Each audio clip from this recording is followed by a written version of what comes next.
dumb decisions all the way, making news most every day. Who's the clown we all should cheer? It's time for Buffoon of the Year. Tripping over words they say, caught on camera, no delay. Silly stunts will volunteer. Celebrate Buffoon of the Year. Buffoon of the Year. Laugh and shed a tear. Biggest fool, it's clear. Buffoon of the Year. Every headline, a new mess. Who will win? We all can guess. Silly antics, loud and clear. It's time for Buffoon of the Year. Politicians, celebs alike are behaving out of sight, making blunders for us dear. Celebrate Buffoon of the Year. Buffoon of the Year. Laugh and shed a tear. Biggest fool, it's clear. Buffoon of the Year. All right. Hey there, everybody. Sorry we're a little late here, but welcome to my favorite time of year. It is indeed time for Buffoon of the Year. Gene Baradelli, Ross Galloway here. How you doing, pal? Gene, that was a catchy-ass tune. Where'd you come up with that?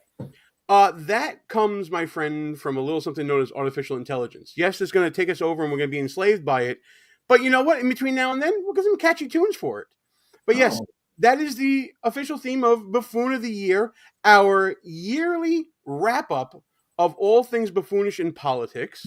And, last year we had some fun doing a bunch of nominees, and it's all based upon this little thing over here, guys. Snooks, Crooks, Liars, and Scoundrels, a field guide to identifying political buffoons. Look, he's got his copy. Oh, and it's even tabbed out.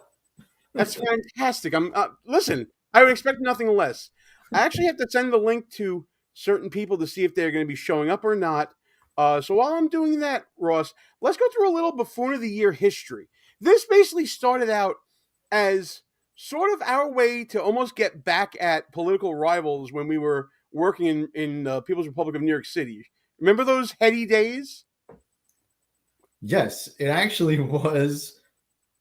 I hope none of them are watching. I doubt they are. I hope they are. I hope they freaking are. Because Buffoon of the Year was the second iteration. It used to be called the Crazy Brackets. Oh God! So here's the deal behind this, and Ross is kind of breaking omerta here, but that's okay. So the way this started out was we were working on different campaigns, and we had to deal with volunteers. And for those of you who don't know about volunteers in politics, they're knuckin' futs, okay? A lot of them are just completely nutty. So, but you have to deal with them because they're volunteering to help support your guy, or maybe even us, because we both ran for different political positions, and you got to deal with these people because they're helping you out. You got to be thankful for and appreciative of all that they do. But there would be those long nights hanging out in the Brooklyn GOP office that we had in Bensonhurst. And we would actually talk amongst ourselves, those of us who were higher up in campaigns or we were running or whatever, about who would be the king of the crazies. And they ran the gamut. And the criteria we would start out with would be things like, well, who would you want to not sit next to at one of those rubber chicken dinners and be stuck talking to? People like that. You know what I mean? And I think you're being a little kind there, Gene, because you said the volunteers. The volunteers definitely were crazy, but it also was various party officials, elected officials, appointed officials, and basically everyone who works at the Board of Elections. All fucking crazy. I was being All kind. parties. I was being kind. That is true. But eventually this became something very organized amongst us, to the point where we created on our radio show that we would do, Brooklyn GOP Radio, a segment called Buffoon of the Week. And we'd have a group of us in the office, kind of like a party line, and we would all vote for the dumbest person in politics that week. That became even more structured when our friend Matt Fairley, who I call the godfather of political buffoonery, he came up with a metric that I talk about in the book called the Sharpton scale of buffoonery that became the Sharpton buffoonery matrix that you see in the book, where you get to measure the buffoonish personality of people and the buffoonish nature of the actions that they do. And it became this comparison of who's a bigger buffoon. Is it buffoon A or buffoon B? And we would come up with, different measurements. And it was so funny that just to paint it very clear, the Sharpton scale refers to none other than the Reverend Al Sharpton, which is what made it so hilarious. The alpha and omega of political buffoonery. Because as you would read in the book, he fits into every single category of buffoon that we've identified thus far. And we're still on the search for more categories in this idea of buffoonology. So that gave me the inspiration. After we were done our radio shows, we kind of all went our separate ways. We moved to different places and kind of lost touch in the sense that we would not be with each other every day for like 8 hours a day. To commemorate all that, I wrote the book, and it's become this great idea of, okay, let's start classifying these buffoons. Let's seek them out in the wild, in their natural habitat, and see what makes them tick. So that's sort of where we went to with all this, and I've been having fun with this ever since. And pal, I know you read the book. Did I nail it or not? What do you think? No, you're on the money, man. The challenging part about all this, and even for people listening or watching, is there's so many. It's hard to boil it down. I mean, you did a great job with the categories and some of the nominees, but like just off the top of my head, I was like jotting down names. I was like, damn, I wish I would have emailed him this the other day. There's so many. Well, here's the deal. We can certainly take nominees from the floor. We did some work, folks. This is part 1 of 3, where we're going to be talking about different categories of buffoons, going from sort of the more innocuous ones all the way down to the most intolerable, insufferable, irredeemable buffoons. So I guess we're gonna kick things off now. But you ready to kick things off here and laugh at some buffoonery? Listen, man, we had a rough start. Let's do it live. Listen, the rough start has to do with my travels, and I'm still plugging stuff in. It's there was once a time where I would be upset by all this, and I would go nuts, and I would break out into sweat, and the sweat would basically be pooling up on the floor. But that's not me these days. I've kind of let go of that part of me. But we are going to start talking about buffoonery. I'm going to go a little out of order, and I'll explain why in a second, pal. Let's start with a buffoon that I like to call the hot mess. The hot mess is the kind of buffoon you read. By the way, all these are classified and identified in the book. The hot mess is the type of buffoon that uses anger as a weapon to sort of gain the support of people. Let me just read this real quick here.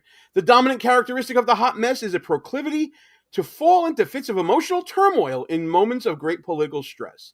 That is because the hot mess has little rational or intellectual discourse to offer and is left with no other avenue than to appeal to emotion during these peak moments of stress. You want a good example of it? I talk about in the book, Cory Booker. Think about Cory Booker during the Senate hearings for Judge Kavanaugh and his I am Spartacus moment, trying to appeal to emotion on that. That's the sort of hot mess that we can get into here. So, like we said, I kind of got into the back clips that we did on the show, the clips we did throughout the year, and started to identify who would be like in the hot mess. Now, Ross has a list in front of him. I want to start out with the first nominee. I think this is a great nominee. It's actually everyone at the DNC, but specifically, there was this one woman, Ross, that I guess was having some trouble speaking and kept sticking her tongue out. I don't know if you saw this, but let's show everyone right now.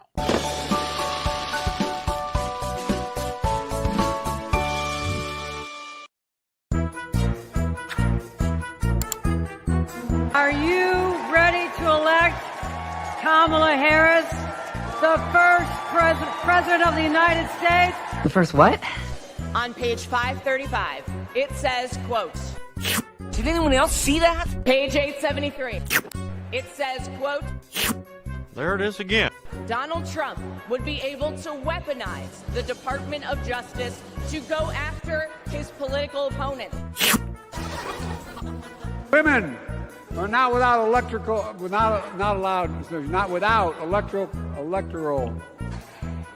Smile, nod, and stall. To lift working people out from under the boots of greed, trampling on our way of life. What accent is that?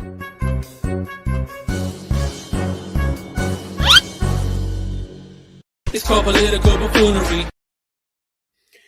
We actually hit on a bunch of nominees. I didn't even realize that in going back in the clips.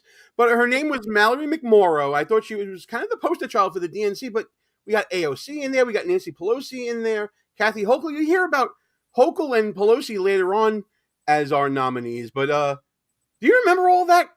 All that was just day one, Ross, from the DNC. Yeah, I saw it in real time. That I watched a little bit of it earlier today again. Who is she again? Like, I forgot. Like, what is her claim to fame? Is she like a local politician? I believe she's a state senator from Michigan. Her name is Mallory McMorrow. Yeah. And I don't know if she just didn't have anything to drink that before going up to the podium, or what the hell was going on there. But I mean, if it's a nervous tick, I kind of feel bad. But it's never been explained, and the mystery of it leaves me very intrigued. I mean, you don't want to hear these types of things on this show. Reptilian. I'll just leave it there. No. I'm just gonna leave it there. If you know, you know. Reptilian. But when we talk about the appeal to emotion, AOC kind of typifies that from the DNC with her speech and the changing of her accent in mid-speech there. Conventions are all about emotion, right? It felt like that this particular DNC really stretched that emotional hijack to the breaking point, because and I think the election bore this out. They had nothing but appeals to emotion in order to run the candidate that they did in Kamala Harris. Yeah, well, I mean, the modern day Democratic Party is just all about emotion, right? They actually unveiled Kamala and the campaign as the campaign of joy. Like they just started off with that, and then they became more irrational, day after day after that. And so you see a reptilian literally licking her lips every 2 seconds, people crying on the stage, people hysterical about something called Project 2025, which is the plan, by the way. But Oh, by the way, we have our first super chat of the evening, pal, from our friend Christy, because of the glitter background. Gene, that's old Gene Birdelli. I voted against the glitter, but that was old Gene. Good job, Gene. You know what you give the people what they want. You know what they want. Listen, the glitter just made this show profitable. All right, so bow down to the glitter. Another nominee for the hot mess, and this one kind of pains me a little bit. Marjorie Taylor Greene. Well, I mean, you are a habitual 11th commandment, violator. Thou shalt not speak ill of any fellow Republican. Yes, but absolutely. I think MTG definitely can be in the bracket. I don't know how far she's going to go in this. And that's the thing. MTG is a hot mess. I mean, we give people the choice. We give people choices. If they want to vote for her, they vote for her. So be it. Little do they know that our votes are really the ones that matter. But speaking of the voting, the way you vote is if you're live with us watching right now, you let us know in the chat who you think should be the hot mess or any of the other categories we have going forward. And I'll also leave it open till next Wednesday, so you can leave comments in all the subsequent videos, because we're going to break this down to little pieces and you'll be able to see each category on its own, and there'll be a question about who you think should be whatever the category may be. Marjorie Taylor Greene comes to mind for me because of that whole exchange, again, with AOC, and I believe, was it also Jasmine Crockett? It's on the channel as well. I didn't get to clip it because we're running late and all that, but I'm going to put the clip in right here. And when you see the clip now, you'll understand what I'm talking about. The baby girl from AOC, and Marjorie Taylor Greene talking about, I think, fake eyelashes or something like that. And it was a spectacle. It was a 3-ring freaking circus is what it was. Yeah, and a lot of us had fun with something called Q a few years ago, But MTG, I think, actually believed it and drank the Kool-Aid a little bit on that. So Do you think so, really? Or are you just playing around? There's no tell. Look, I wouldn't want to mess around with MTG. She'll knock you out. Representative Marjorie Taylor Greene from Georgia. She's a strong woman in a physical sense. But she's nuts. I mean, she's definitely nuts. Whether it's hot mess or crazy bracket, she definitely earned a spot. I think so too, and I'm about to go after another Republican. But is he really a Republican? I don't know anymore. Chris Christie, man, during the debate season in the primaries, Chris Christie was just the villain of the story, and he was going at Donald Trump and Vivek Ramaswamy. I think at one point he said that he hoped that Trump and Ramaswamy both ended up unalived at some point, and he sort of relished that role of being a villain and appealing to that emotion that is out there in the never Trump community. And look where it got him. It got him absolutely freaking nowhere. Yeah, and I like Chris Christie in this competition a lot. You have to, some of these nominees have real staying power, and Chris Christie has that staying power. He's been a buffoon for quite a while, right? And he's been a big, fat, hot mess for a while too. For those of you guys in the tri-state area, you probably remember during COVID, Chris Christie closed down the beaches in New Jersey, and his big ass was seen on the beach with his family. Bridgegate, where he purposely closed lanes on the George Washington Bridge, which led to a whole bunch of stuff. And then his insane Trump derangement syndrome, TDS, over the last year and a half was on full display, right? This guy was overly emotional. He's definitely not a Republican. I don't know what he is, but he's a hot mess for sure. I agree with that. That's why he's in the running for the hot mess for Buffoon of the Year. By the way, folks, the way we're going to do this as well is once we get every category filled, and that'll be probably by around Christmas time, somewhere around there. We're going to get together sometime between Christmas and New Year's. It's definitely not going to be on Wednesday because I think Christmas falls on a Wednesday. And we're going to debate it out about who is the overall Buffoon of the Year from all the categories that we're seeing right now. I got another clip for another buffoon. And pal, I got to ask this first. If a buffoon that we all know passed away during the year, should they still get nominated? So, in the political sense, if someone dies right before an election and there's not enough time to replace them, they still would appear on the ballot. Dead people have been elected to office. So yeah. I say they stay. Okay. So I think it's also a fitting tribute, a nice send-off to a perennial buffoon. And I got to say, this one makes me a little melancholy because Sheila Jackson Lee was the first buffoon we identified after the show returned with This Week in Dumbmocracy back in the end of June of last year. And Sheila Jackson Lee, after losing the race for Houston mayor, was basically serving out her term in Congress. She wasn't doing well health-wise, and we certainly miss her, not only from just a professional standpoint, but from she was great content. Let me just say it. It's callous to say, but she was great content. And one of my favorite clips is this one right here. Okay, here we go. She's looking up. We got to put the glasses on. She oh, no. She knows how to work the safety clips, but maybe she doesn't. Jerome, are you around? Jerome, can you help out Sheila Jackson Lee here with the glasses? Flashback. So when I called Jerome, he on me sitting up there like a fat ass, just an idiot, talking about what the fuck he doesn't know. End of flashback. Remember, folks, this is a sitting congresswoman who can't operate plastic glasses. She's got to hold on to them. They go over the ears, Sheila. Over the ears. All right, she's getting ready to do something here. Let's see what's happening.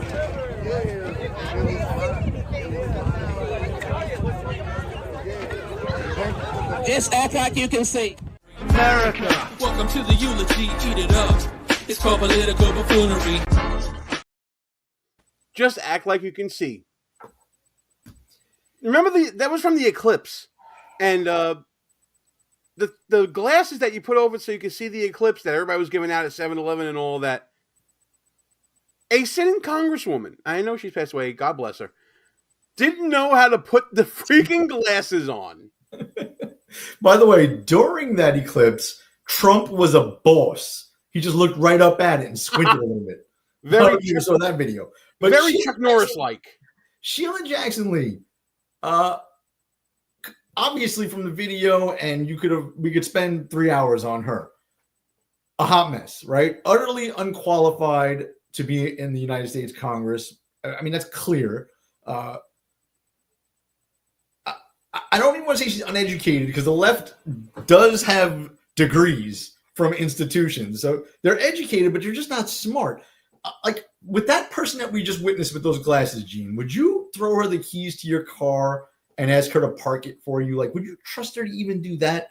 Like, she's a mess. She is the textbook definition of a hot mess. I like her chances as well. I tend to agree. I'm just checking here to see if we're still live. I have that we're live on everything that I'm seeing on the board here, but I'm not seeing it on the YouTubes that we're live. So I'm just, oh, there it is. I see we're there now. Good. Okay. Just wanted to make sure, guys.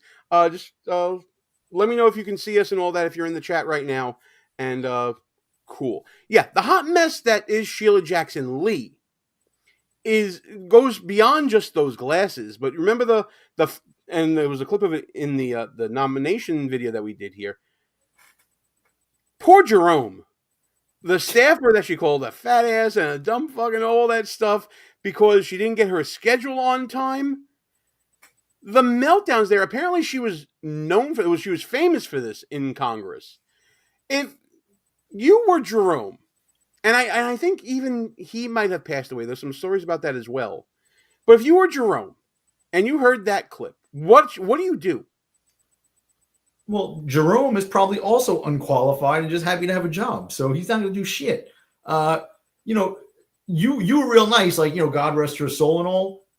F her. She was an evil bitch. I could care less about her, and I hope she's rotting in hell. And it's not just for her political views. She also made those remarks about getting in Republicans' faces at gas stations and stores, and not letting us feel comfortable being outside in the public.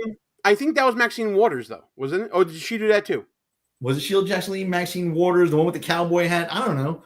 It was one of them.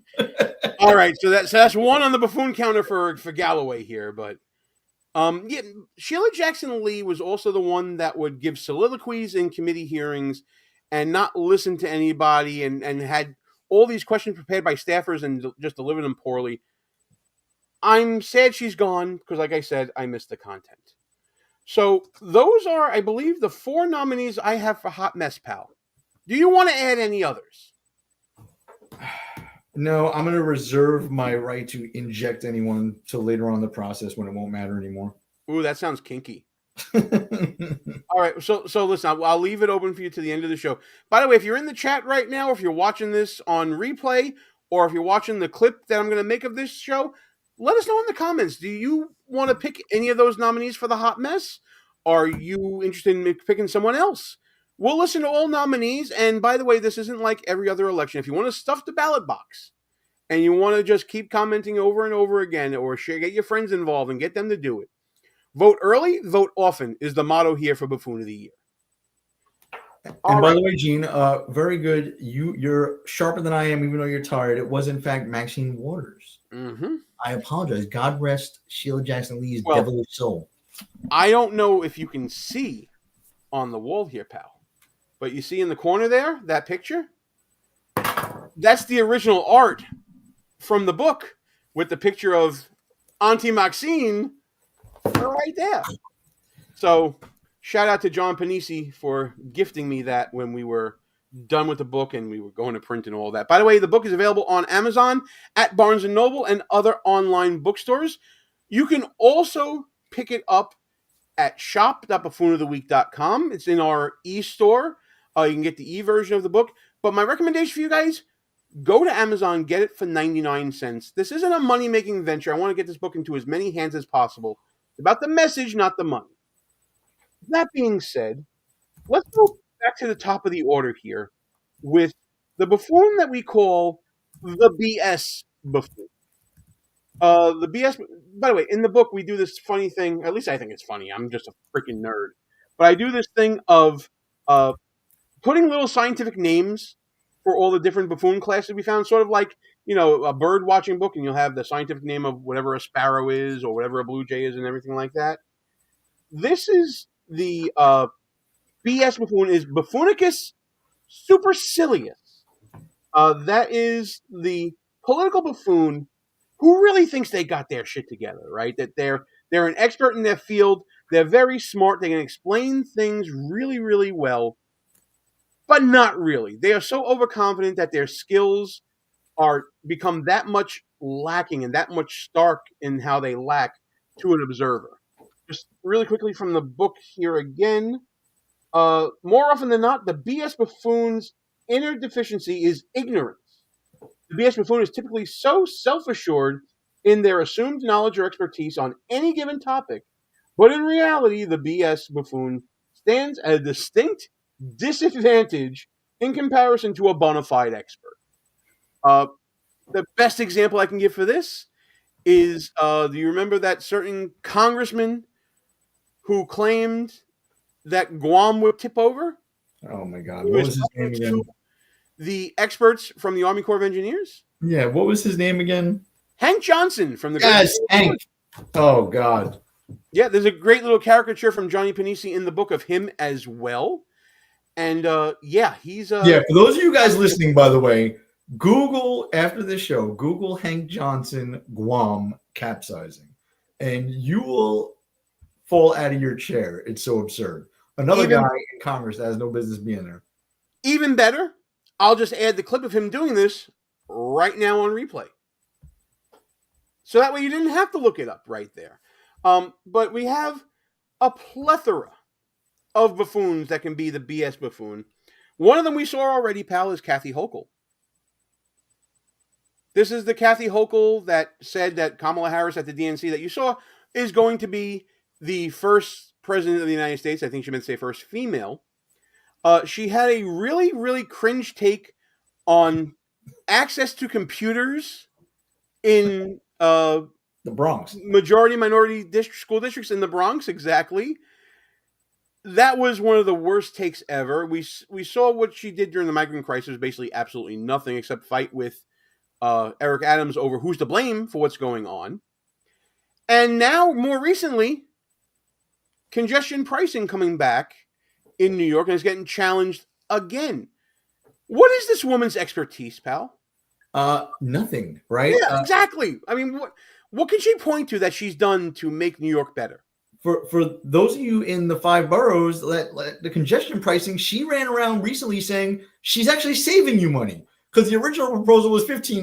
Now it's only $9 to get into Manhattan. So she actually did you a favor. And don't forget, Governor Hochul is the same woman who said that God spoke to her and she wants us to be her disciples for the COVID vaccine, right? And she's still running around wearing a Vax necklace, which I noticed she stopped wearing. Okay. Yeah, she's got a good shot here too tonight, Gene.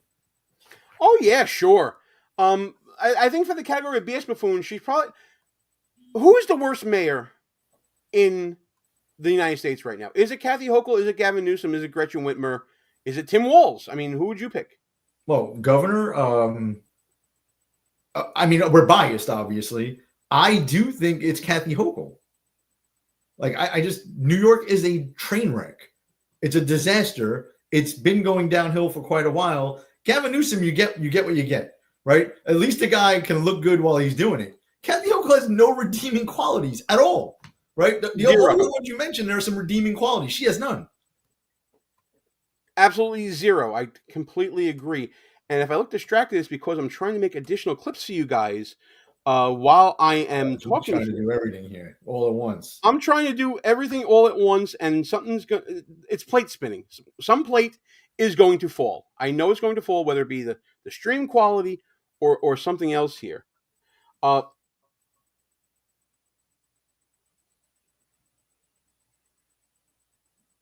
clip are you trying to get? Get it. Another, you want to call this a class of come across on X. I can't stand. Do you know what I'm about here, Hal? Well, what's oh wait, I may have screwed up. See, I screwed up something. There he is. He's back again.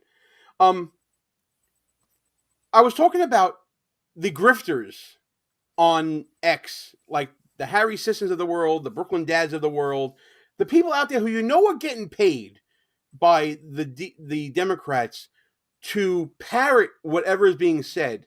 The Krasensteins of the world that are out there. And all that they do is they just mindlessly say whatever they're being paid to say. And they make themselves look like complete and utter morons. Harry Sisson, that young punk kid, is the one that I think represents them all. He's the poster child to me. Yeah, he is. You know, he's one of these online, I guess, supposedly influencers. I don't get influenced by him.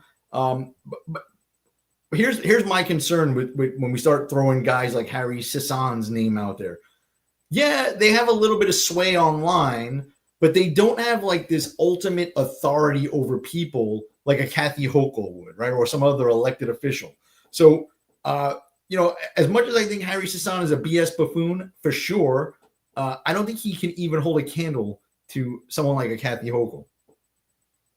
I see what you're saying, but if we're talking about the buffoon that we want to mock, and essentially the BS buffoon is the one that you point and laugh at the most, and you just mock them to death.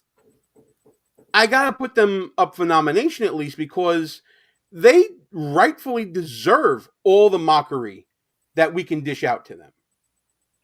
Yeah, I mean, Harry definitely deserves it. Harry looks like a kid, though, that like gets his lunch money stolen from him still, even though he's out of school. So, like, I don't know how much more mocking we could do to the kid. The kid's a train wreck.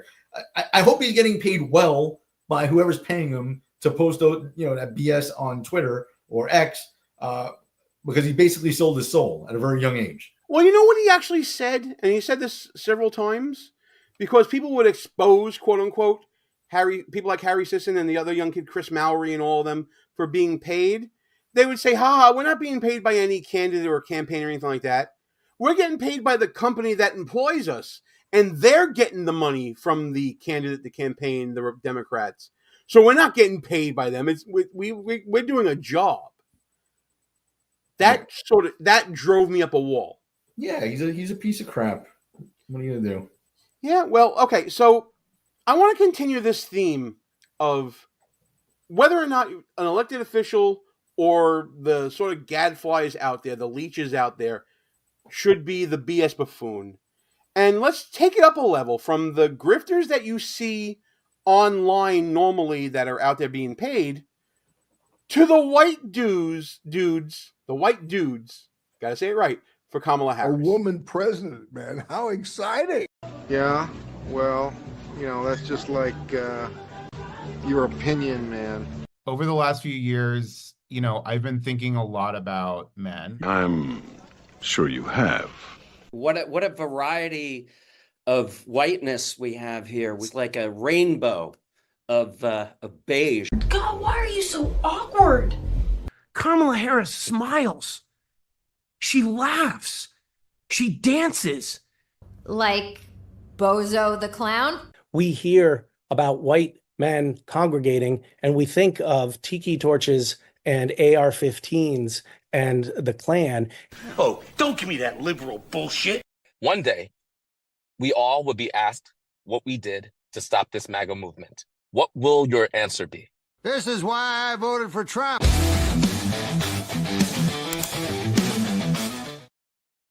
Oh, yeah. That's my answer, motherfuckers. How do you like us now? Oh, man. This should have been the cringe category. Yeah, well, white dudes. BS buffoon is the cringe category. That really is the sort of the cringy category. We could have put them in for the culture warrior because there were some celebrities in there, but there were also normal people in there. That's why I want to nominate them for BS buffoon. But yes, this is the cringe category. Was this the cringiest thing on the campaign this year? I can't think of anything off top. I mean, there were some other really cringy moments, but this one, as a white dude, felt real cringy to me. You know, it's just like, can you imagine white dudes for Trump or any dudes for Trump? Like, they're so out of touch that they thought like we don't even call each other dude anymore. Like that was like a 90s thing, right? Like white dudes, like come on, man. I know I've always called you bro, and we've been like if it would have been like white bros for Trump, maybe they would for Harris. Like maybe no, that but see, the left wouldn't say white bros for Trump because that would be cultural appropriation of another ethnicity, and you can't do that on the left. Because like remember, like even their real commercials, their campaign commercials that had like these dudes in it lifting weights and sitting out by a pickup truck. Like you could tell that those guys were not like really in their element. Even Walsh, when he had that gun and he was going hunting, was like a train wreck, right? Oh, he was Elmer Fudd. He was Elmer Fudd. And you know what? If you want to nominate him for this category as a BS buffoon, by the way, we can nominate the same buffoon for multiple categories. So if you want to nominate him for this one, I'm all for it. No, let's stick with what we got for now. But yeah, that was get the fence post out your ass, Galloway. Take a stand, man. Jeez. I got an add in for this category, but I'll add in after the last. Okay. Oh, let me just the last one that I came up with based upon our review of everything. I couldn't nominate the Harris campaign. You know, that's a lot of people, and a lot of people that nobody's going to know about. But I did find a video that sort of encapsulated the Harris campaign. This is a woman named Kelly Hyman. She was one of the Harris surrogates going on TV, and she had the task of going on to Fox News to discuss the campaign and what she stood for, what Kamala Harris stood for. Let's just say it didn't go so well. This is a perfect example to me of someone who's really confident in what they want to say, but just has no facts and nothing to back it up with. You've got energy prices up 32%. Yikes. Shelter costs, which includes homes and rents, up 23%. Damn, my rent is $12,000 per month? Auto insurance. Every time I say that, I know people at home are going, oh, my bills are crazy. I can't afford that. If you're living on a fixed income in this country, it is brutal right now. I need help. I need help. What's the plan to tackle these prices? Plan? What plan? It's not something that I was saying. My point was the fact that ultimately. What is Harris's plan? We're waiting. Let's go while we're young. Well, there's a limited amount of things that the president of the United States can do. So there's no plan. It seems like you're having a hard time articulating her plan. And I'm not. Honestly, that's not true. So what's the plan? Bro, I almost had a spit take. Thank God there was no camera on. Yeah, there's no camera for. Listen, I'm cracking up at all these clips, and I made them. That was bad. That was real bad. Unfortunately, it's like some of these people are a flash in the pan. Like we'll never hear of that woman again. I don't think. Never heard of her before that. Yeah, I mean, she's full of BS, obviously. In a way, I kind of feel bad for her, right? Because there was no plan. What would you have said? What could you have said? And Sandra Smith, or whoever that was on Fox. Yeah, you're right. Set it up kind of perfectly. She wasn't being unfair. You know, she was just spitting facts and then saying, like, well, what's the plan? And that humana, like, response was perfect. So, yeah, obviously, any spokesperson for the Harris campaign would fall into this category. I mean, it's a no-brainer, right? Yeah, there was another one that went on to like CNBC talking about I forget what the economic policy was, but I think it was the tax on unrealized capital gain. Remember that? Yeah. Trying to sell to people that you haven't earned money on any, stock or any investment. You haven't realized, you haven't taken it out. But just because it's there on paper, we're going to tax you on that amount. Even if you get a loss later on, you're still going to get taxed on that amount. Yeah, of course, man. None of them could explain that stuff. They have to BS their way through it. There's no way to explain this nonsense. I mean, and not to mention the BS of stealing different Trump talking points, like the no tax on tips talking point that he had going around when Harris was like, "Oh yeah, me too on that." So to recap in this category for the BS buffoon, yes, we got Governor Kathy Hochul of New York, Harry Sisson, White Dudes for Harris, and Kelly Hyman, that last woman we just seen, mouthpiece for the Kamala Harris campaign. Good competitors all, and I'm curious to see where this shakes out. This person wasn't relevant this year, but I think he gets an honorable mention because he's been, full of shit for as long as I've ever heard of him. Dr. Fauci, right? I don't do the voice impression too well, but I can do the voice for you. But I heard he's fishing. Just because there was a lab in the city where the origin of the virus was in does not mean necessarily that the virus originated in the lab that I gave money to. And don't hold me to this, Gene. I think he was from Bay Ridge, Brooklyn. No. I'm almost certain that he was from Brooklyn. He wasn't really relevant this year. The only reason why his name popped back onto the scene recently is because it's being floated in DC circles right now that he might be seeking a blanket pardon from President Biden on his way out the door. Right, so we shall see. Mm-hmm. Oh, hey, we have a yak attack. Oh man, there you go. F him, he says. All right, well, let me ask you this right now. Do we want a yak attack for Buffoon of the Year? Maybe towards the end. Make him hang on. I'm sending him a message out there. I'm sending him a message to see if he wants to pop in. So those are the nominees. Yeah, if you have any more, I mean, by the way, with Fauci, let's just say this: there's a story that surfaced today as we're taping this that Biden is contemplating a pardon. That's what I'm saying. He's fishing around for a blanket pardon as well. Why does he need any one? crimes that he may have committed over the last few years? What did he do that he needs a pardon? Yeah, I'm dying to find out. And whether he gets a pardon or not, who cares? At the end of the day, I mean, I want to see that guy get locked up, but I want the truth more than anything else. So all these guys that get pardoned, you're the lawyer here. I've been hearing that they lose their right against self-incrimination if you're pardoned, so you could be compelled to testify in a grand jury or a congressional hearing, and you can't plead the fifth. Yeah, I think, and by the way, Liz Cheney's being considered for a pardon. What a great decision, just to tie it back to the Harris campaign as a nominee. What a great decision to have the Cheneys on board to show that you're hip and you're with it with the Republicans, right? I mean, I can't think of a more hated politician on both sides of the aisle than Liz Cheney. Yet, universally hated. Thought it was a good idea to have her be a surrogate with Kamala Harris. Yeah. Universally hated, got 0 votes. She probably cost Harris votes, to be honest. I think so as well. If you had to pick right now, who's your BS buffoon? I guess I can't hide my bias. I'm just biased, and I have a grudge. So for me, Kathy Hochul, she's full of it. I can't think of a single intelligent thing the woman has ever said or done. So that's my pick. But, like I said, I'm biased. Yes, and absolutely.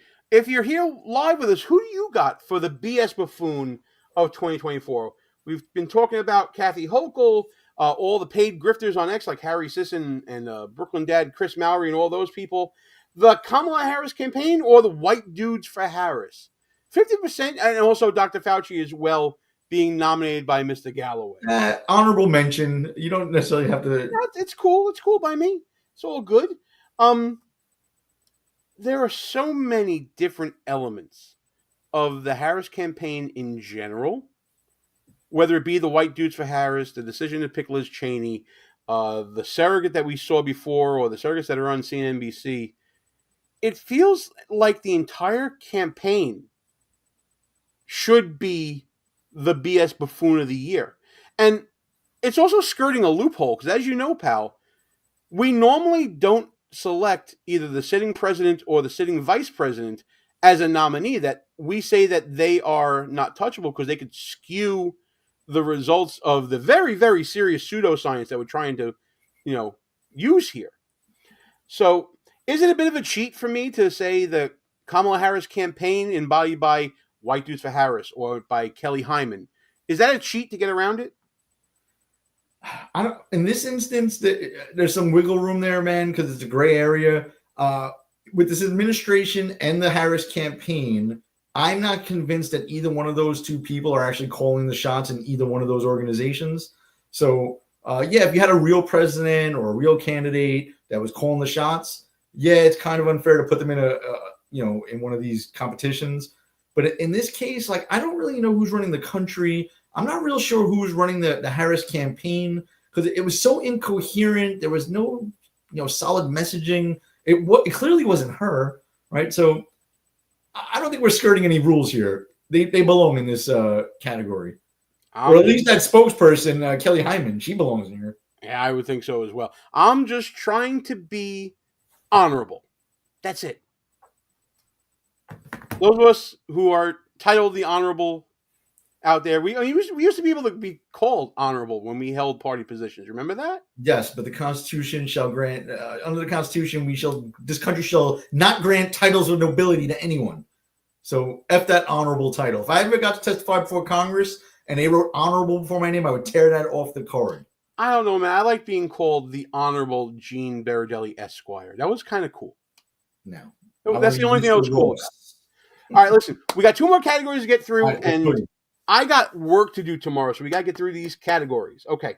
The Agenda Gymnast is our next category, and what I'd call the lesser hypocrites. These are the people that are innocuous. You can point and laugh at them, mock them a little bit. They're really not so harmful to the political environment that we have here in America. We are talking about people who care more about reaching a goal than they do about how they reach the goal. In the book, I'm going to plug it again, Shooks, Crooks, Liars, and Scoundrels, a field guide to identifying political buffoons. We talk about the agenda gymnast as someone who has limited personal political capital, personal credibility. How they stake that credibility on the line with everything they do, and to the point where they become basically morally bankrupt and they become more of a hypocrite, and they turn into some of the more damaging buffoons that we're going to talk about as this Buffoon of the Year rolls on. And to me, pal, these agenda gymnasts who sort of dip, duck, dive, and dodge out of the way. I know you heard it. I don't care. Those that sort of maneuver and contort themselves here, it's now a greater degree of harm that these people can cause, right? Like Joe Biden saying, I'm not going to pardon Hunter. And then he worms his way into a reason to harm Hunter. And one of our nominees, who's always going to be nominated, the White House press secretary, Karine Jean-Pierre, tries to frame it as war politics, as a way to skirt the loss of personal credibility for the decision that was made. I think that's a prime example of the agenda gymnast. Yeah, 100%. What's sad nowadays, Gene, is that, in the past, you can easily identify a few people that would, fit the bill. What's unfortunate today is, we'll use your example. Biden says he won't pardon Hunter. Okay. And then the mainstream media, specifically MSNBC and CNN, along with the other networks, parrot that, not just reporting that he said it, but then adding all these qualifiers. Joe Biden is such an honorable man. He believes so much in the rule of law, and he has so much faith in the justice system that he won't even pardon his own son. Right? So, there used to be only a handful of people you throw in here, the propagandists for their party or their elected official. But now it's like the entire media, the leftist media, falls into this category, right? They're all doing yoga or whatever you do in gymnastics to try and make this guy seem coherent or honorable, or this administration doing the right thing, or cutting off the testicles of 10-year-old boys because they think they're girls is okay. Like, the gymnastics is insane nowadays. Yeah, and there's so many more of them. It's exponentially grown because we live in a society now. I'm going to say long. We live in a society where everyone must be right or canceled. And I'm not saying right being right side. They can never admit being wrong. Being wrong is a sign of weakness. And in a political system where there is no truth but power, being wrong on something and admitting that is a cardinal sin now. It never used to be this way. Yeah, I mean, to varying degrees, right? And I don't want to get bogged down here, but this has to be said. Both parties suck, and I say that all the time. The Republicans suck too, right? But they suck a little bit less. And the only reason why I say that is, like, the media and the Democrats, they're all like just government mouthpieces. Whatever the top of their, pyramid says, they all parrot that line forever. And do the Republicans do the same thing? Yes, just to a lesser extent, right? We have the majority in the House of Representatives, very slim. We're going to have a hard time. We actually have a 53-47 majority in the Senate, plus the VP. That's a 54-47 majority in the Senate. And Trump is having a hard time getting some of his nominees to his own cabinet through the process, right? So the Republicans do push back sometimes. And I do get angry when they do that because the Democrats never do, right? And the media never does. Yeah. There's so many examples that we can point to. Just from the administration, from Democrats, from media. This is maybe the most egregious example to me. Let me show this nominee off right now.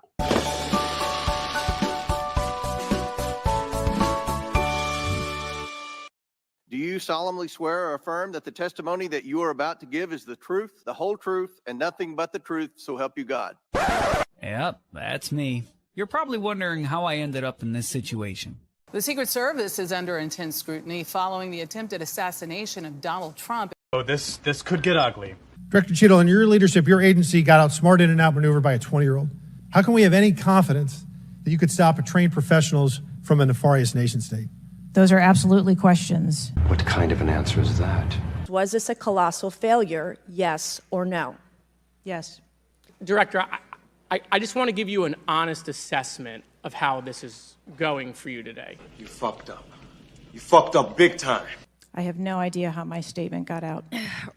Well, that's bullshit. Day just keeps getting worse and worse. Your horrifying ineptitude and your lack of skilled leadership is a disgrace, and you should be fired immediately and go back to Garden Doritos. Yeah, the former Secret Service director, Cheadle, she couldn't explain anything.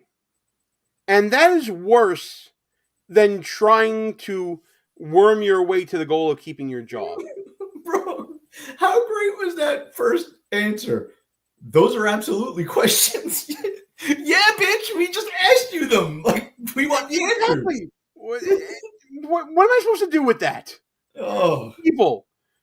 That is someone who is trying to worm their way out of responsibility, even though she was saying, I take full responsibility. And it turns out the Secret Service still hasn't really given us a straight answer on how a 20-year-old kid ended up on a rooftop and got shots off at the once and future president of the United States. No, the story's over. That's it. We'll never hear what happened to those supposed explosives in his car or where he got, the intel or, none of it. We'll never hear the end of that. That's it. It's over. No, but everyone took accountability. It's just that we don't know what the accountability is. Yeah. And thankfully, like some of the other nominees, like Cheadle is going to be a footnote in history. No one's going to, I barely remember her name myself until, I saw the qualifier next to it. Yeah. Former Secret Service director. All right. She was a loser. She was a security for Doritos or whatever she was before she became Secret Service. I know she was an agent once upon a time, but utterly unqualified, a DEI hire, textbook example. Footnote in history, garbage. Agenda gymnast, sure. Yeah. Well, now I think we're getting to maybe the biggest agenda gymnast in Buffoon of the Year. I got to say this. Nancy Pelosi is one of the most irredeemable people to be nominated for such a low category ever for Buffoon of the Year.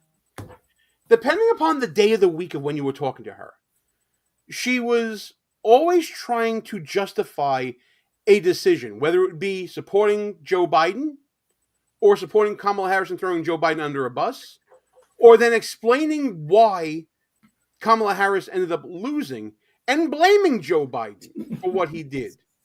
Here's here's one example of this is Nancy Pelosi talking about how great Joe Biden is early on in the campaign. I say to the candidates, do whatever you have to do. Just win, baby. She lies. Oh, I forgot about that part. Just win, baby.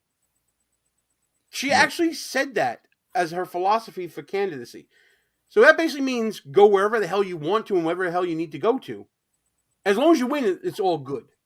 Just going to go back to the clip and now let Ross react. I say to the candidates, do whatever you have to do. Just win, baby. She lies. There are those who have real legitimate concerns about immigration, globalization, innovation, and we have to address those concerns. Don't give me campaign promises, give me results. And Joe Biden is doing that, created 9 million jobs in his term in office. But check your facts. It's fair to say the stimulus helped with job growth, but Biden exaggerated its effects. And that's why the Truth and Meter rates his claim mostly false. Wrong again. Donald Trump has the worst record of job loss of any president. So we just have to make sure people know. That was a global pandemic. Gotcha, bitch. He had the worst record of any president. Shut up, Pelosi. America. Welcome to the eulogy. Eat it up. It's called political buffoonery. Shut up, Pelosi. Love that clip. But Nancy Pelosi's philosophy going on friendly media was to repeat the same lie over and over again, and hopefully it sticks with them. But that was actually a random act of journalism that we saw. I think that was from MSDNC, where they kind of pushed back on the half-truth of job growth comparing Biden and Trump. Nancy Pelosi she's irredeemable. 100% irredeemable, right? And she's lost it. She never had it. Like a lot of these people never had it. She comes from a very safe district in San Francisco. But as she's gotten older, by the way, she's 84 years old, and she just announced that she's running for re-election again. Like it's insane, Gene. 84 years old. She's an old hag. Let's be brutally honest. She's a bitch, right? She's a bitch. When she ripped up the State of the Union, when President Trump gave the State of the Union, that to me was like nail in the coffin. She's dead to me. Like she needs to step aside. She's too old and senile to be on the stage. She gave up her leadership position. She's not even the Democratic leader in the House of Representatives anymore. Hakeem Jeffries has that role as minority leader and will likely be the next speaker if the Democrats, God forbid, ever get the majority there. But, and what she did with January 6th and the impeachments, like she's done so much. I know a lot of that stuff wasn't this year, but yeah, the reason why I always have a problem with these shows, Gene, for all the years we've done them, is because Buffoon of the Year sounds like cute and funny, but at these people's core, they're evil. Like Nancy Pelosi is an evil bitch, right? There's no redeeming quality. There are people locked up in jail right now for the crime of trespassing when they didn't even know they were trespassing on the Capitol on January 6th. Years later, they're locked up. Their lives are ruined. All because of Nancy Pelosi. And then she had that sham committee that she put together with Liz Cheney and a bunch of other deviant folks. I'm sorry to go off on a rant, but she's an evil bitch. And again, agenda gymnast. Sure, no, she is. But she's old and she's a bitch. Well, let's think about just this year alone, because there was some J6 news about Pelosi that came out this year about her refusal to call for additional National Guard. That video came out showing how she was claiming that she's responsible for that and that they were ill prepared for what happened. That didn't come up during her committee, that select committee that was created. Her daughter was filming a documentary during the whole thing, and she's on tape saying that stuff. Yeah, and by the way, we haven't even really talked about how she was the hatchet woman that took out Joe Biden. Yes. she's had a very busy year for not being in the leadership. But there's leadership, and then there's shadow leadership. And Nancy Pelosi, as Speaker Emerita in the Democratic ranks, will always be the person behind the throne because she commands the donor class of the Democrat Party as well. Because she was Speaker, she had to raise money across the nation for different candidates. So she has access for decades now to the donor class out there, not to mention her own stock portfolio that has gone through the roof since she's been in office. You know how long Nancy Pelosi's been in office? I interned in Congress in the summer of 1997. You know who was in the leadership back in 1997 when I was a college student interning there? Nancy Pelosi. Jesus Christ. Yeah. So, so Democrats, if you're listening, the person who initiated a coup to get rid of old man Joe Biden, who is 82 or 81, is an 84-year-old from San Francisco who's also senile. That's who your shadow government is. Like, wake up, Democrats. But okay, so listen, I know we got caught up in Pelosi BS. I got to bring back one funny one. We talked about Karine Jean-Pierre. John Kirby also was a spokesperson during the Biden administration. Yes, we're talking past tense now because these people are on their way out anyway. This has got to be one of my favorite short videos I ever created. I don't know if you saw this one, pal. Check this out. Why should we believe anything that this administration tells us about anything ever again? Ladies and gentlemen, a tap dance. I think we all recognize, and I think the Pentagon has been very, very honest with themselves about the challenge to credibility by what has transpired here, and by how spit it out. How hard it was for them to be fully transparent with the American people. I think we all recognize that, and You're saying the quiet part out loud. it's up to you and your colleagues, and it's up to the American people to determine, how much they're going to ascribe what happened here to our credibility on every single issue. Man, I don't fucking believe you. Ain't nothing changed, nothing new here to see. This ain't nothing but some political maneuvering. America. Welcome to the eulogy, eat it up. It's called political buffoonery. By the way, shout out to Conscience for our theme song, Political Buffoonery Part 1 that we use. It's his song. He lets us use it, and I'm so thankful for that because if nothing else, that clip of John Kirby, I don't even remember what he was talking about, but that typifies agenda gymnastics. It's again, the humana that we saw before. Yeah, and I mean, John Kirby is an especially egregious embarrassment to the military because he was an admiral, don't you know? So Admiral John Kirby sold his soul and became a spokesperson for the Biden administration. And he didn't initially give those briefings on a somewhat daily basis. And I know we're going to talk about her in a minute, but our next nominee, it was so inept at her job and so untrustworthy and spoke in riddles so terribly that they had to dust off old John Kirby and bring him out to the podium to speak on anything having to deal with national security.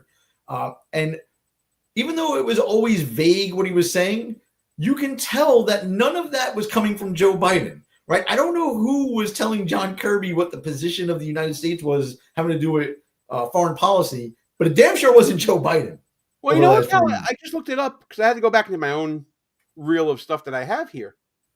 That was about Defense Secretary Austin going MIA for that week. Remember that? Yes. That's what he was trying to explain away.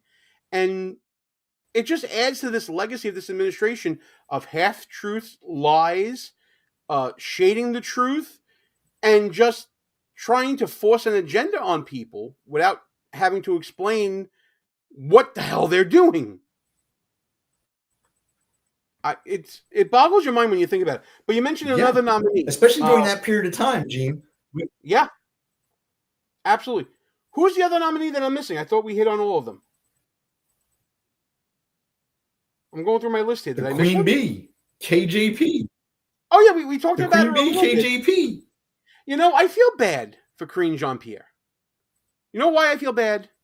Because she's also a victim of the Biden administration and telling lies. She's the one that was out there the whole time denying that Hunter Biden was going to get a pardon.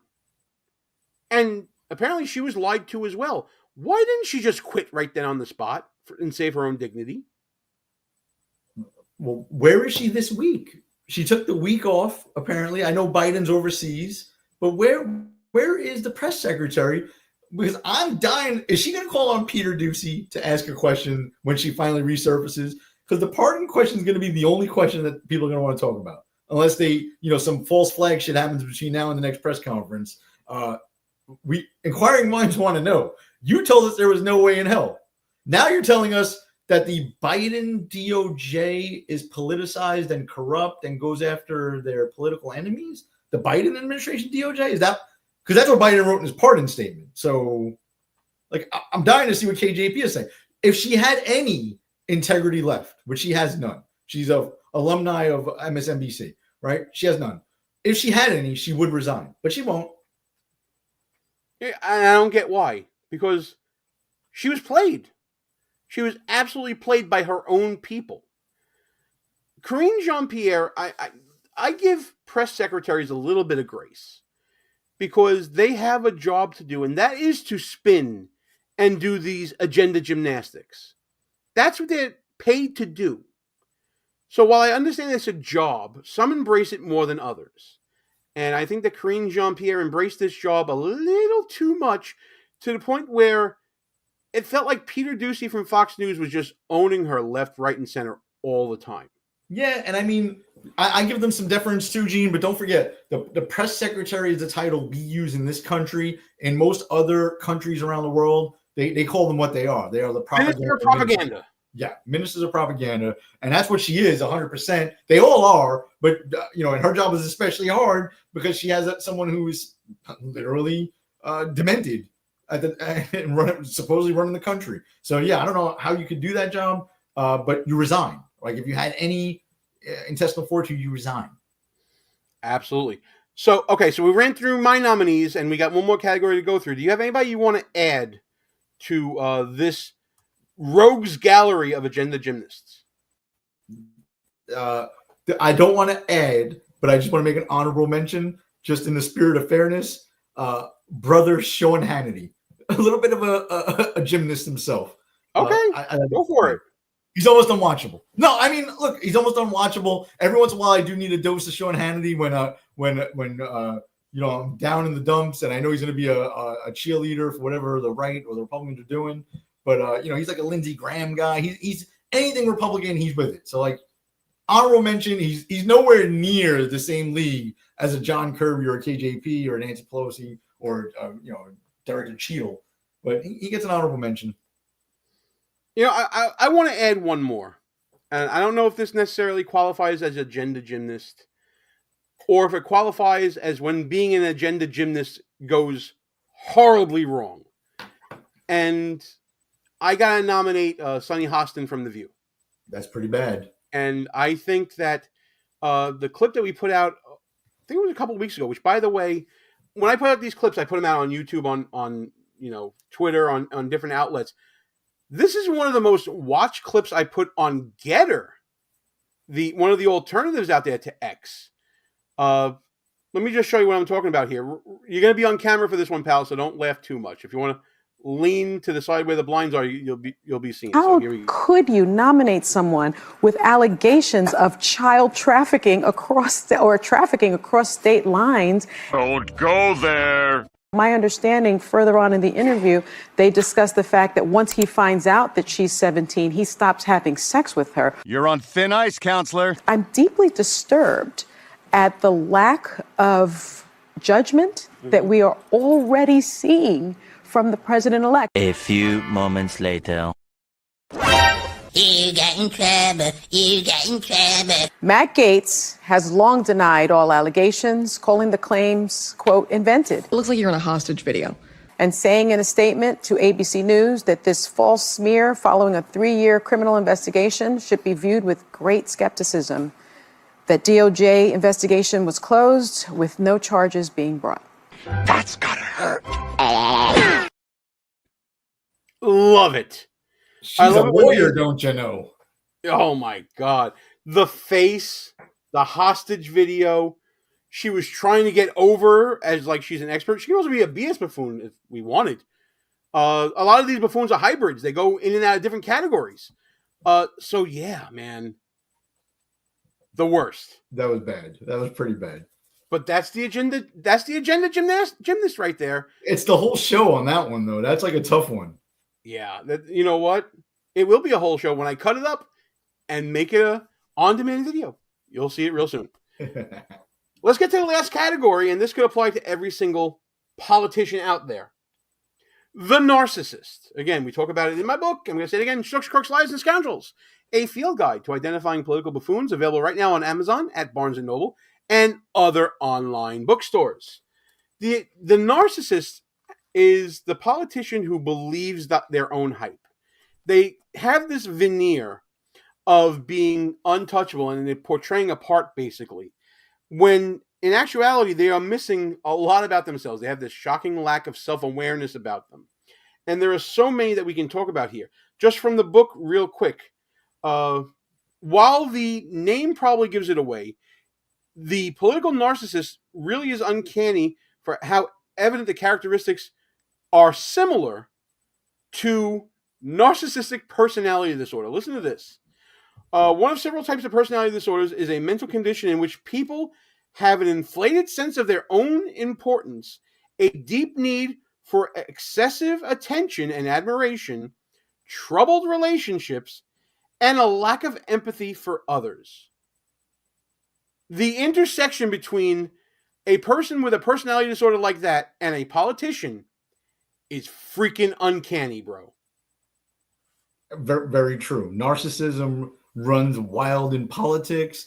The late great Rush Limbaugh used to say politics was show business for ugly people, which I thought was brilliant. Yeah, a bunch of narcissists for sure, but some rise you went robot voice, pal. Hang on, gotta catch up. Just say the last part again, because you went robot voice on us.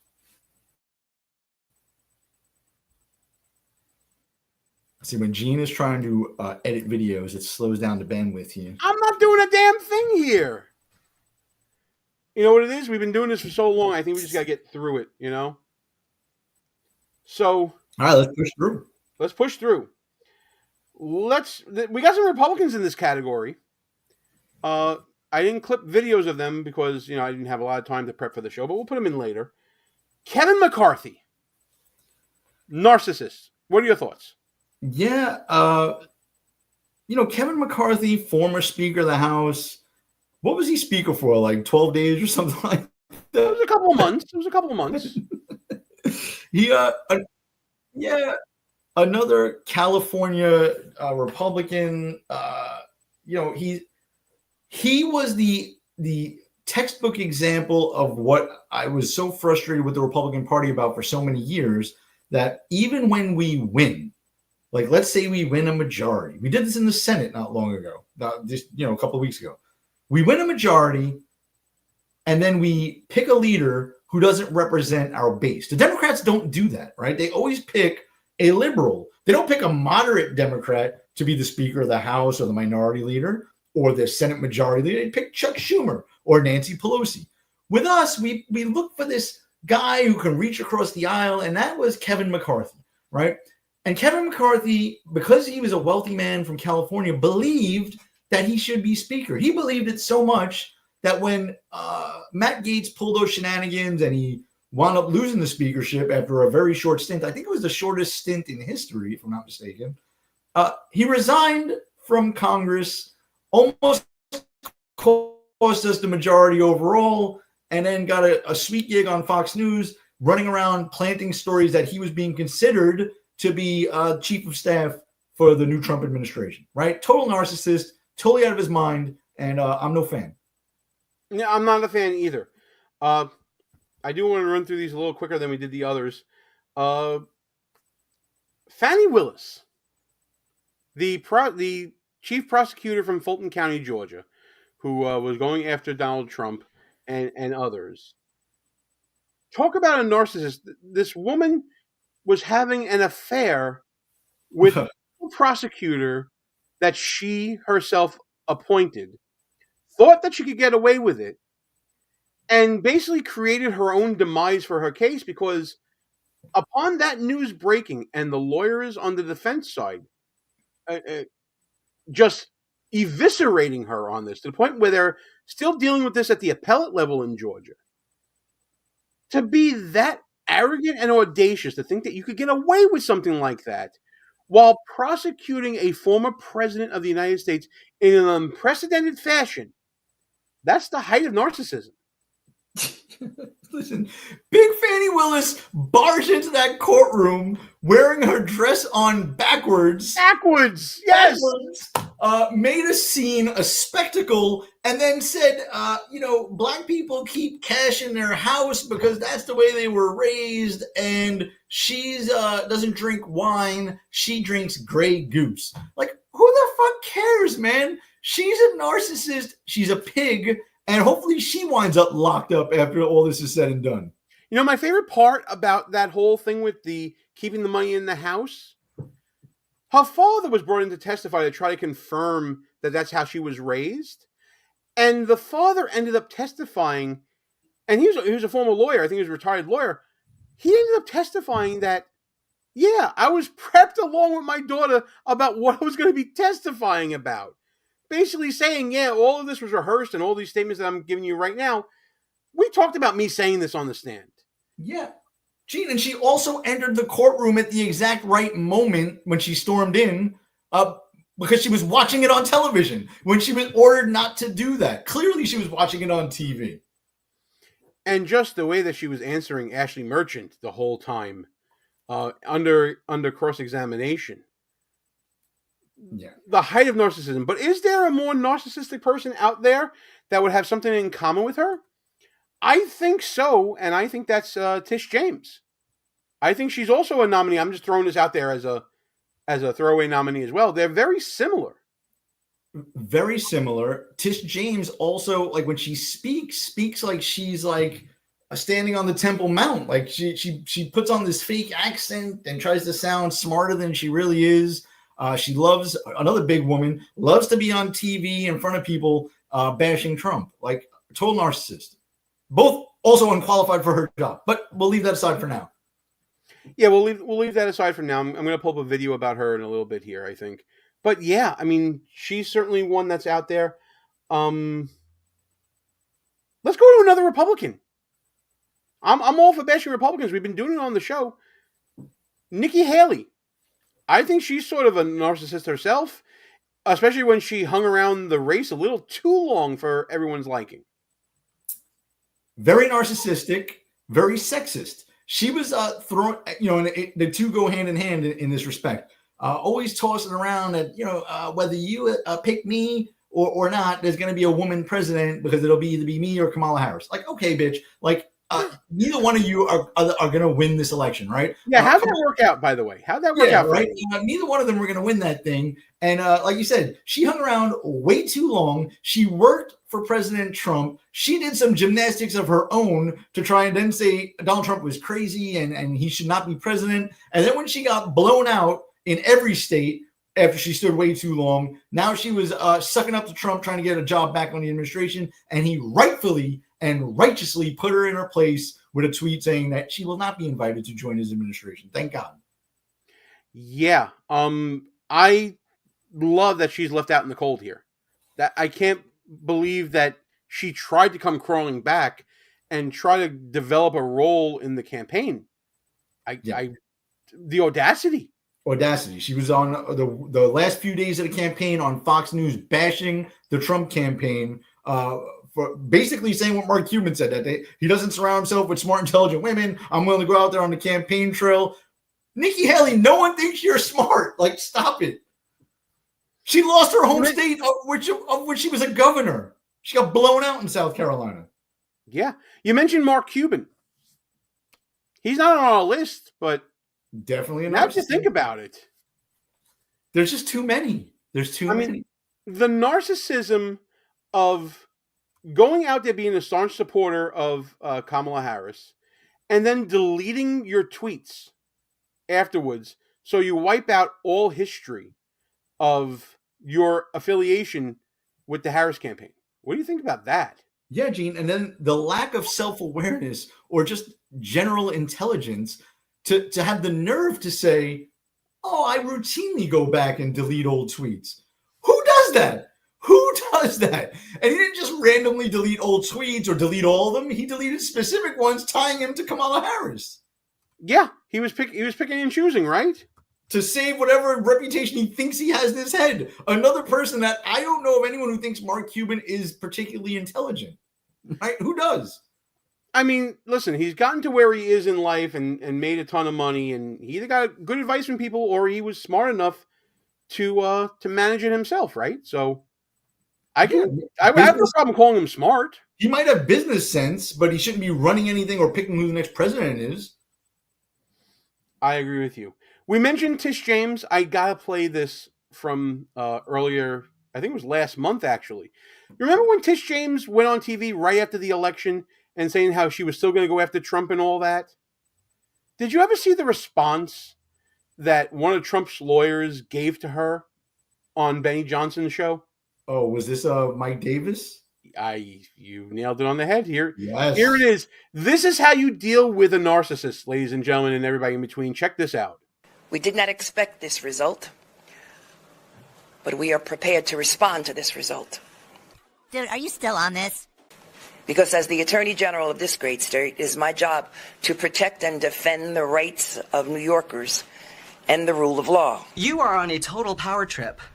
And I will not shrink from that responsibility.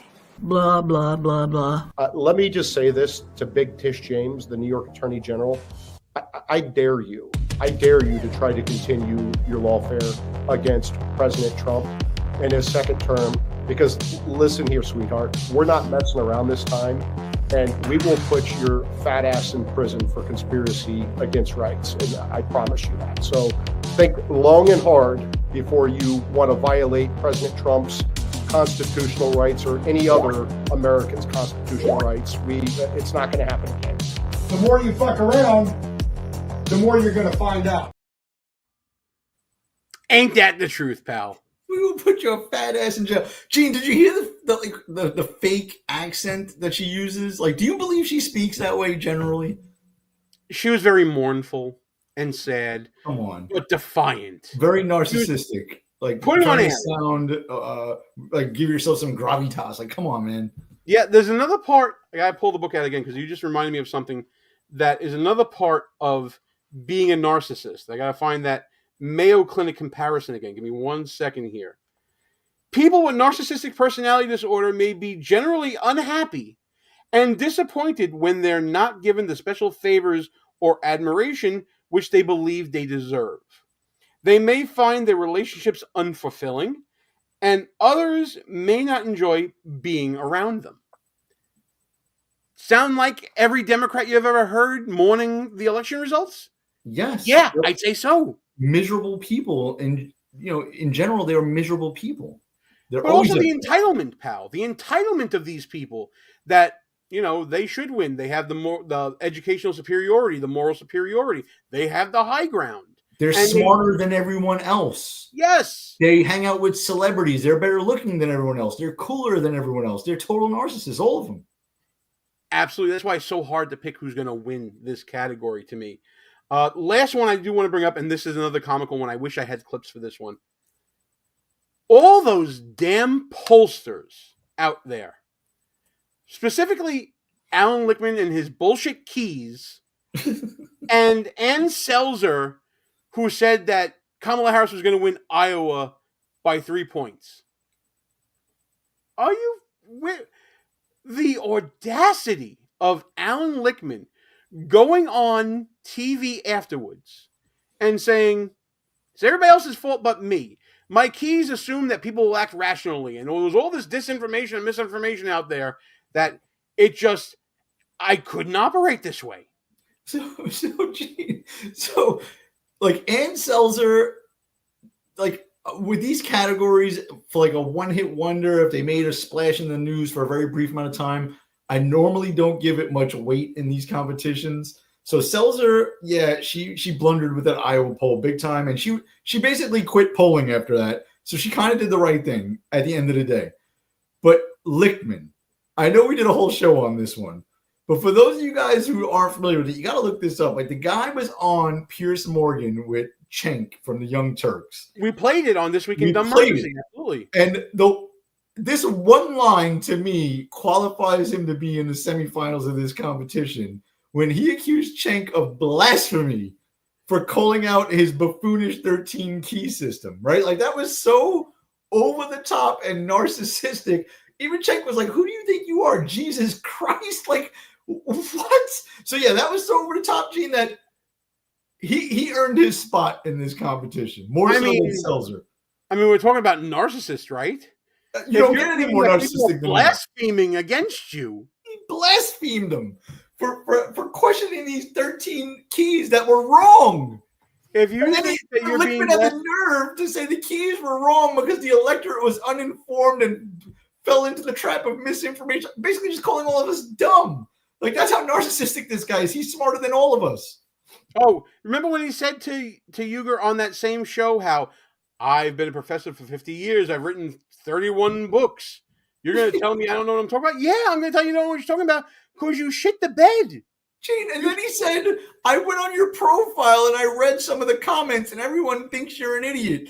Like, how old is this man? Go on anyone's Twitter or Facebook. If you're a public person, you're always going to get bashed on there. What kind of evidence is that? This guy's a professor and that was the sources he was citing, comments on a Twitter post? It's almost comical. It's a caricature. Of a caricature. How many people, you know what? I'm going to see if I can find the clip here. Give me a second. How many people have turned into caricatures of themselves? I mean, it's absolutely ridiculous. All right. I believe this might be it. Let me see if I can get this uploaded here. Can I drag and drop it here? Oh, maybe I have to do it another way. But I found the clip.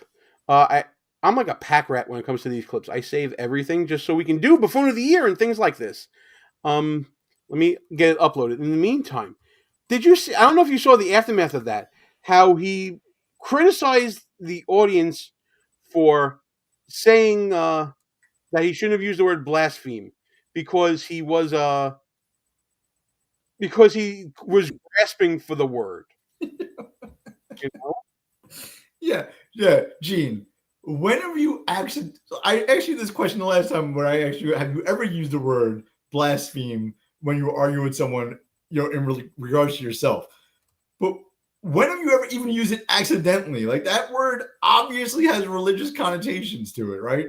It's really the only time it's ever used, unless it's used in jest. So, like for that to be at the tip of his tongue when he was searching for another word, come on, man. Yeah, and you know what? I'm gonna put it into post-production. I'll put that video in there so everyone can see what I'm talking about. If you missed it, go back a little bit, you'll see it again. So who would win this category? Oh, actually, you know what? I think it just loaded up. Something just loaded up. Let me see if this goes in. Second, why did my keys miss? Because my keys are based upon the proposition that a pragmatic, rational electorate decides whether or not the White House party is governed well enough to get 4 more years. That was exploded this time by a new wave of disinformation that we've never seen before, in addition to the usual sources of disinformation. We had a huge change this time, a 300 billionaire, a guy who's richer than most countries of the world, who controls X, spreading vast disinformation. According to reports, billions upon billions of viewers saw his disinformation. People have a completely distorted view of the economy. What was the disinformation? Inflation is going up. Let me pin you down on that, though. You say Elon Musk was spreading disinformation. Like what? Yes. He is spreading vast disinformation that's sunk in. Even people who think their own financial situation is pretty good think inflation is going up when it's been cut by 75%, that unemployment but it's still is inflation. a near high when it's it's still inflation, near Professor. a low. On that point, see, it's interesting. You would say that's disinformation, but the point is that inflation is still not zero. Therefore, prices are still going. Yeah, and it rambles on and on from there. I'm still looking for the Cenk Uygur clip here, but I know I have it here somewhere. But yeah, man, I mean, I'm not wrong. It's all you fuckers out there. It's the Principal Skinner clip of, am I out of touch? No, it's everybody else. Yeah, and for him, it was like an unforced error because, I mean, we went through the keys in detail in a previous show. Yeah, we did. But most people have no idea what that was. Like a few political insiders and junkies, knew about the 13 keys. But he could have just like sailed off into the sunset, and it would have been no harm done to him really, because nobody really knows who the hell he is. But he insisted on coming on various shows, culminating with that debacle on Piers Morgan, which will go down not as necessarily a footnote, because I have a feeling that's going to be like played in the future for like buffoonery, not just by us, but by other people, because it was so bad. It'll go down as an epithet on his political gravestone. His 50-plus year career boils down to that segment. That's what people will remember. Yes. This segment right here. I think, look, we could get into this discussion, but one, I think you're blaming the voters. I think that's a terrible idea. And look, I debated Professor Lichtman before.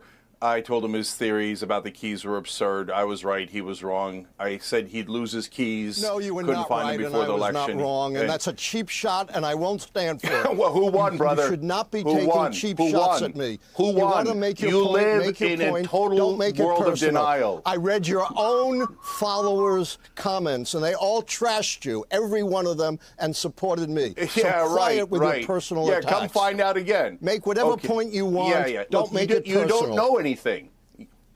You don't know anything. You attacked me personally. You're so deluded. All right. I've only been a professor for 51 years. On this program, I've never been able to finish a thought. How many books have you published? No, because you're personally attacking me again. Say whatever you want, but I'm not going to stand for brother, personal you got it wrong. Say you were whatever you want. preposterously and stupidly wrong. So, okay, all right. Can I just finish a goddamn thought ever on this show? No, not if you're personally. I admitted I was wrong. I don't need you to call me stupid. Okay. Can I just say, it's great to see you Democrats all getting along so well. Who taught you manners? It's lovely to see a post-election harmony as you all come together again. We're just one right now. Hey, Alan, you deserve a tall glass of shut-up juice, so can you just shut up for a second? And let someone who knows what they're doing. You're so right, Pierre. Okay? You're so right. We're so unified right now. You want, I will not sit here and stand for personal attacks, for blasphemy against me. You don't need to do that. You don't boost blasphemy your ego against you? Who the hell are you? Are you Jesus Christ, you loser? Okay, can I just give the correct answer for once? And because you never have a correct answer, but in this case, it's pretty damn close. And just to add real quick to the narcissistic tendencies there, Gene, the man, Alan Lichtman, is 77 years old. Look at that head of hair. Stop. Right? He's clearly wearing a piece. Like, it's completely narcissistic, man. Age gracefully. Just get old. Don't do that. I agree with you. But you see what happens when a narcissist is cornered? That's what happens. The narcissist basically has no other alternative but to fight back that way because they cannot shatter their own self-image. And for it to happen on national television, that's the ultimate for them. Right? The ego on that guy. It was unbelievable. Yeah, and it was on full display for absolutely everyone. Any other nominees you want to talk about, or you want to start wrapping this thing up, man? No, we're over. Let's wrap it up for tonight. All right. Well, look, before we do, who would win? Who's the biggest narcissist of 2024? Oh, man. So I'm like taking notes as we went and reliving some of this horror show. I got to boil down to two, Fannie Willis and Alan Lichtman. Like Kevin McCarthy and Nikki Haley, definitely narcissists. But Fannie Willis and Alan Lichtman, they're up there, man. It's going to be a tough one. I don't know which one to choose from. I got to be honest. Lichtman is more recent. Fannie Willis was over a longer period of time. That's why Fannie Willis is strong, but the blasphemy thing, like gained ground with him. And you know what? This is why Matt Fairley's discovery of the Sharpton scale of buffoonery is so important. Because the buffoonish magnitude of Alan Lichtman's actions far outweighs Fannie Willis's many actions across the board, although the affair is kind of a big deal. But the buffoonish nature of each person, Fannie Willis is more visible, and therefore people would say that she probably has more of a buffoonish personality, buffoonish nature about her than Alan Lichtman does, because Alan Lichtman has been right over the years on certain things. So what wins out? The magnitude of the action or the bombacity of the personality? I also like to factor in, like I had mentioned with Governor Hochul, people with actual power, right? It's one thing to be a buffoon on TV at 13 Keys. Yeah, maybe he swayed some votes one way or the other with his buffoonery. But Fannie Willis is trying to put Donald Trump in jail. Fannie Willis actually did put people in jail. People have pled guilty to some of the charges against them, right? And she's going after President Trump still. That case is probably going to get dismissed, hopefully. But she has real power, right? So that narcissistic behavior and buffoonery might have to give her the edge, really. And you see, I think that the sheer magnitude of Lichtman's epic fail wins the day for me. And I think that, and I also say that because I think that there's going to be more buffoonery to come from Fannie Willis going forward. I think she hit her height in her actions. Now the consequences are going to take hold in 2025, especially with this appellate decision coming forward. I don't know, man. I think she might be a better candidate in next year's Buffoon of the Year rather than this one's. Yeah, she'll definitely be around for a little while longer, right? Because bad things are coming her way too. Lichtman, probably not next year, but if he lives a few more years, he'll resurface again too. Trust me. He's going to say he has a 14th key or he revised some of it, right? And he'll be back as well. Maybe not next year, but he'll be back. I totally agree. All right, time to shut the sucker down. We've been doing a lot of talking today. Everybody out there, check out Buffoon of the Year. We're going to have a lot of clips coming out of this. We're going to have one tomorrow, one Friday, probably something on the weekend as well. Breaking up this show into the different categories of buffoonery that we've been talking about. And I know, Ross, you like the theme song that I created here for Buffoon of the Year so much. We're going to end not playing our motherfucking anthem, but we're going to end this show reliving the debut of Buffoon of the Year. Folks, thanks for tuning in. Like, share, subscribe, all that really, really good stuff that I haven't been talking about during the show and probably have to do next time. Thanks so much for listening, and let's enjoy a little Buffoon of the Year melody.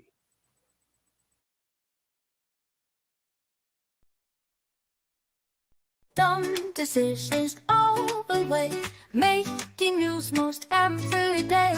Who's the clown we all should cheer? It's time for Buffoon of the Year. Tripping over words they say, caught on camera, no delay. Silly stunts will volunteer. Celebrate Buffoon of the Year. Buffoon of the Year. Laugh and shed a tear. Biggest fool, it's clear. Buffoon of the Year. Every headline, a new mess. Who will win? We all can guess. Silly antics, loud and clear. It's time for Buffoon of the Year. Politicians, celebs alike are behaving out of sight, making blunders for us dear. Celebrate Buffoon of the Year. Buffoon of the Year. Laugh and shed a tear. Biggest fool, it's clear. Buffoon of the Year. Buffoon of the Year. Laugh and shed a tear. Biggest fool, it's clear. Buffoon of the Year.